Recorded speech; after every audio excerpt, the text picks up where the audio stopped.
America. Land of the free, home of the brave, and completely dependent on a dark, bitter liquid made from roasted beans. Yes, we're talking about coffee. Some people say they can't function without coffee. I say those people have clearly never had a good cup. But hey, who am I to judge? This is America after all. You do you.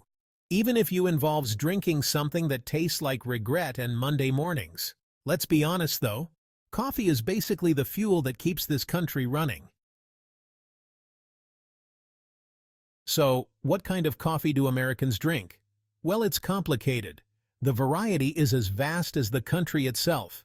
There's your basic drip coffee, which is about as exciting as watching paint dry. It's the go-to for many, but let's be honest, it's not winning any awards for creativity. Then there's espresso, a tiny but mighty drink that can jumpstart your heart faster than a squirrel on a sugar rush. It's the choice for those who need a quick, intense caffeine hit. And let's not forget the latte, a drink that's 1 part coffee and 2 parts milk and sugar. It's the perfect blend for those who like their coffee smooth and creamy. Because apparently, some people think coffee needs to be sweeter than a Disney movie. But wait, there's more. The creativity doesn't stop there. Americans love to get creative with their coffee. From intricate latte art to unique flavor combinations, the possibilities are endless. We're talking pumpkin spice lattes, iced caramel macchiatos, and seasonal favorites that change with the weather. And even coffee with butter in it. Yes, you heard that right. Butter in coffee.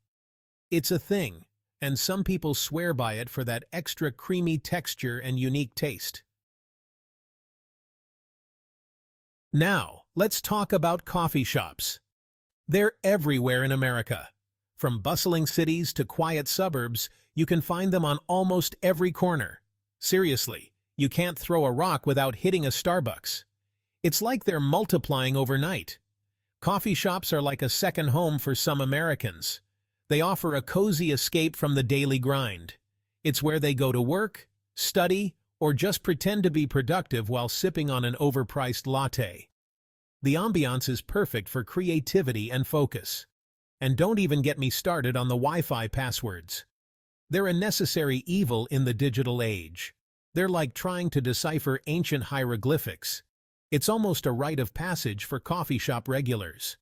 But hey, at least the coffee shop employees are always friendly, right? Their smiles can brighten anyone's day, even if they do spell your name wrong on the cup every single time. It's all part of the charm and experience. Section 4. Fun facts about America's favorite addiction. Did you know that Americans drink over 400 million cups of coffee every single day? That's a staggering amount of coffee. That's enough coffee to fill the Grand Canyon. Imagine swimming in a lake of coffee. Please don't try to verify that. It's just a fun comparison. And speaking of coffee consumption, the average American drinks about 3 cups of coffee per day. That's a lot of coffee breaks. That's a lot of caffeine. No wonder we sometimes feel jittery. But here's a fun fact.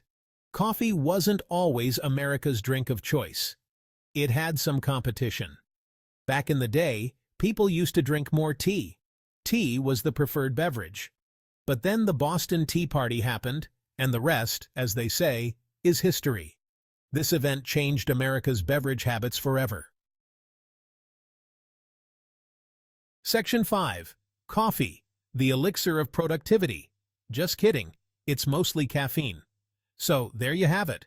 A crash course in American coffee culture. It's a wild ride, full of caffeine highs, sugar crashes, and questionable coffee shop Wi-Fi passwords. But hey, what would America be without its coffee? Probably a lot less productive, that's for sure.